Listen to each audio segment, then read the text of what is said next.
salmaaqan waa mid leh kumanaan cadow haddana ma ahan mid cafiya cadowgiisa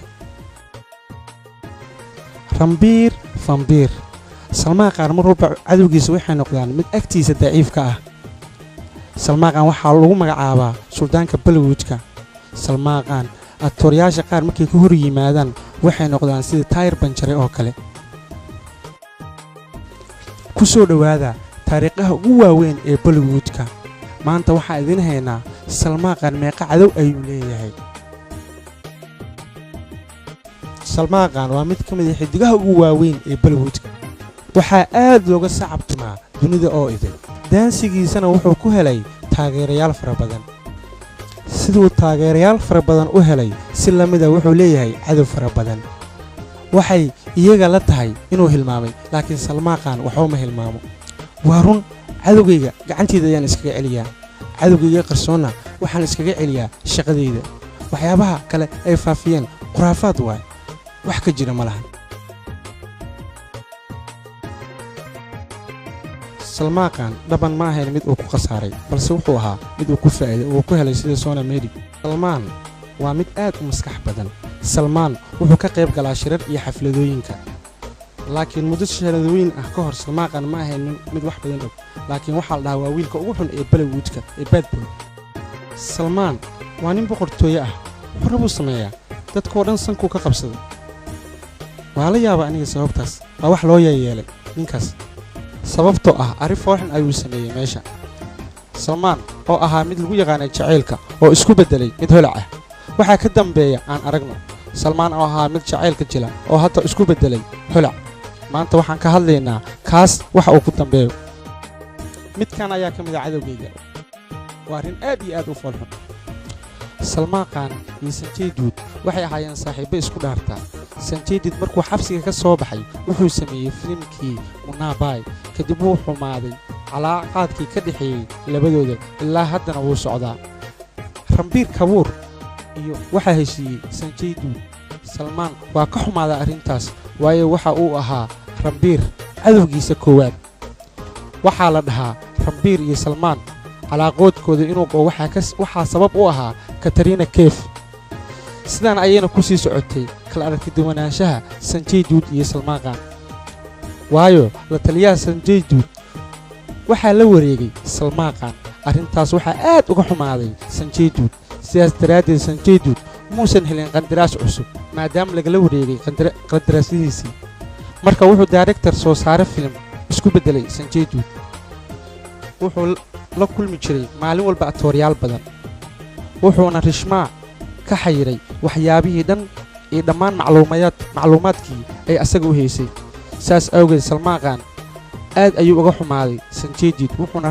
rabay arrintaas sababta uu u sameeyay in uu salmaaqan ka dhaadhiciyo laakiin salmaaqan ma ahayn mid diyaar u ah in laga dhaadhiciyo salmaan iyo Sanjay saaxiibtinimadooda aad ayay u sii xumaatay waqtigay isku noqon doonaan sidii hore waqtiga ayaa sheegi doona waxaa imaaday wiil cusub oo Ranbir Kapoor la dhaho isagoo dhinaciisa ayuu dagaalka ka sii wataa annagoo dhan waan wada ognahay salmaan iyo Ranbir Kapoor waxa u dhaxeeya iyo dagaalka u dhaxeeya inay sabab u tahay Katrina Kaif waxay u janjeetaa dhinaca Ranbir Kapoor waxa uu Katrina Kaif ka dulqaaday salmaaqan waana sababta keentay inuu nacayb aad u daran u qaado laakiin saxaafadda mar ay la hadlaysa Katrina Kaif waxa ay sheegtay inaysan xiriir lahayn labadooda tusaale haddii la saga soo qaado sidii salmaaqan xiriir ula lahayd hadda ulama lahan Ranbir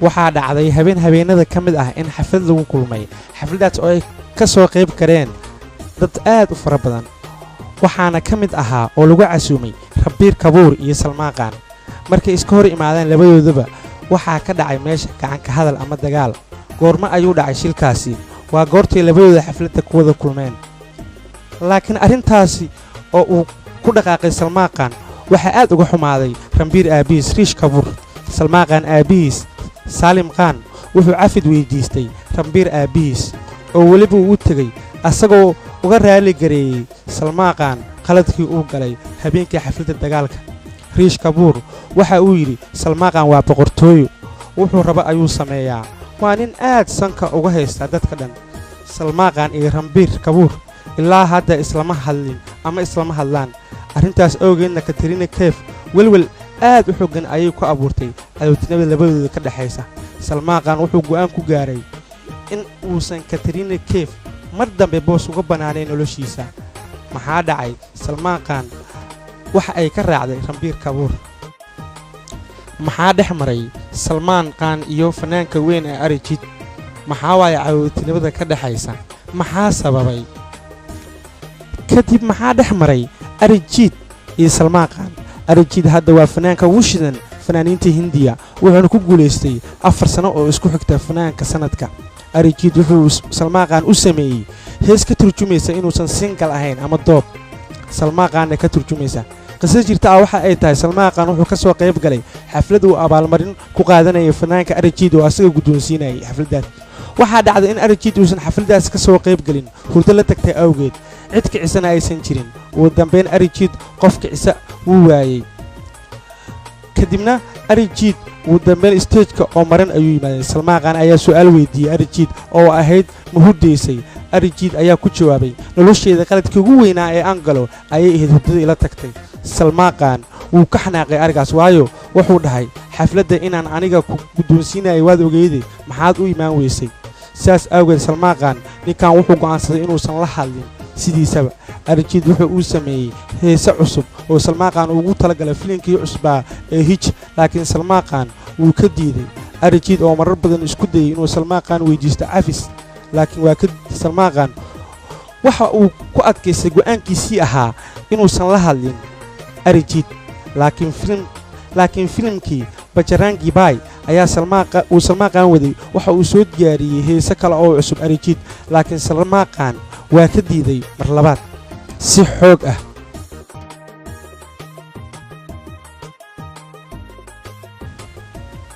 Arijit haddana filimkii Suldaan ayuu heese cusub u sameeyay Salmaan Khan, wuxuuna u heystay in la cafiyey, laakiin Salmaan Khan si bareer cad ah ayuu u diiday markaan. Arijit wuxuu ka xanaaqay sida foosha xun oo Salmaan Khan ula dhaqmayo, wuxuuna u diray fariimo oo uga codsanaya inuu cafiyo. kadib shir jaraa'id oo iskugu wacay saxaafadda wuxuu kaga hadlay arrintii Salmaan Khan iyo aniga waxaan nahay saaxiibo ruuxiya, mana aqaan waxaan ka haleeyay oo igu haysto. wax walba oo xalmarin ah oo aniga xaggayga ah waan ogolahay haddaan wax haleeyay. Arijit arrintii uu sameeyay waa ku guuleystay. Arijit wuxuu u haystay in Salmaan Khan markuu arko fariintiisa uu jawaab ka bixin doono, laakiin Salmaan Khan wuu diiday inuu arrintaasi jawaab ka bixiyo. Arijit arrintaasi waa bedelay, wuxuuna yidhi waxaan u malaynayaa maanta haddaad ifahmi weyso inaad maalin maalmaha ka mid ah aad ii soo baahan doontid sidaan heese cusub kugu sameeyo filmaanta soo socda. fariintaas leh Salmaan Khan wax jawaaba kama soo bixin mar labaad. fariintaas waxaa arkay fanaanka weyn ee Mega Sin, wuxuuna ka bixiyey comment sidaan ah. waxaan go'aansaday in aan ka hadlo arrintan markii aan la kulmo Arijit, si kastoo ahaataba waxaan dareemayaa Arijit inuu yahay fanaan daayir oo soo baxay. waxaa laga yaabaa inuu qalad ka dhacay dhowr mar, laakiin waa qirtay markii dambe qaladkiisa. Mega Sin wuxuu maasajkan u qoray Arijit. hadda waxaan daawanaynaa oo keliya Salmaan Khan ma cafin doonaa Arijit, heese cusubna ma u samayn doonaa Suldaanka Bollywoodka. Salmaan Khan iyo Shahrukh Khan waxay ahaayeen laba qof oo saaxiibo qaaliya, laakiin Salmaan Khan wuxuu gabi ahaanba jaray xiriirkii Shahrukh Khan. waxay isku dagaaleen habeenada ka mid ah xaflad dhalasho oo ay dhiganaysay Katrina Kaif oo labadooba ay ka qayb galeen. ay gacan ka hadal ku dhex maray Shahrukh Khan iyo Salmaan Khan, waayo maalintaas waxay isku dagaaleen. Shahrukh Khan wuxuu aflagaadeeyay Salmaan Khan saaxiibtiisii hore Aishwarya Rai, laakiin dadka qaar ayaa dhahay Shahrukh Khan wuxuu ka masaysan yahay Salmaan Khan, waayo Shahrukh Khan wuxuu meesha ka soo bandhigay 5 farood majinba. si walbay ahaataba labadooda dagaalkooda Bollywoodka wuu kala qaybiyey, laakiin markii dambe xaaladda waa la dejiyey wayna heshiiyeen. laakiin Salmaan Khan wuxuu yidhi uma aqoonsanin saaxiibtinidii weyneed inay weli sideediisii ahaan doonto. adiga haddaad tahay Salmaan Khan saaxiibkiisa ama cadowgiisa waxba kama qaadi kartid, sidaas waxaa yidhi Salmaan Khan. laakiin wax walba oo adiga aad tahay Salmaan Khan waxba kama qaadi kartid. dagaalka Salmaan Khan xitaa waxaa ku soo biiray Sanjay Leela, laakiin Salmaan Khan wuxuu ahaa mid mar walba gacan siiya Sanjay Leela, wuxuuna gacan ku siiyey filimkiisii Khamushi markuu soo saarayay. Khamushi wuxuu noqday filim flop ah, laakiin wuxuu noqday filim box office-ka ka soo baxay. sidoo kale Salmaan Khan wuxuu kaalmeeyey Sanjay Leela filamadii Hum Dil De Chuke Zanam iyo filimkii kale ee Zabariya oo ay jilayeen Ranbir iyo Sonam. wuxuu ku kaalmeeyey kaamirada iyo wax walba oo filimkaas ku saabsanaa. Salmaan Khan iyo Sanjay dagaalkoodu wuxuu ku bilowday Angel oo ku duuban yahay film American oo lagu magacaabo The Prestige. Angelad American ah oo Salmaan Khan uu u dhiibtay Sanjay Leela oo uu rabay Salmaan Khan in uu ka sameeyo filim koobi ah oo Hindi ah. Salmaan Khan angeladaas ayuu u dhiibay Sanjay Leela una sheegay inuusan idna tusin una xafid, laakiin Sanjay Leela ma uusan qarin sirtii Salmaan Khan. angeladiina dibadda ayuu u soo saaray. dhagayste ama daawade qaybtaan inteeda kale inta la soconayso intaan ka soo gudbinayna jimcaha dambe intaan noogu ekaato qaybtaan. dhammaan asxaabta ku xiran channelka Saxafi Films oo aan maanta ku faaqidaynay atooraha ugu dabeecadda xun Bollywoodka halkaas noo joogto.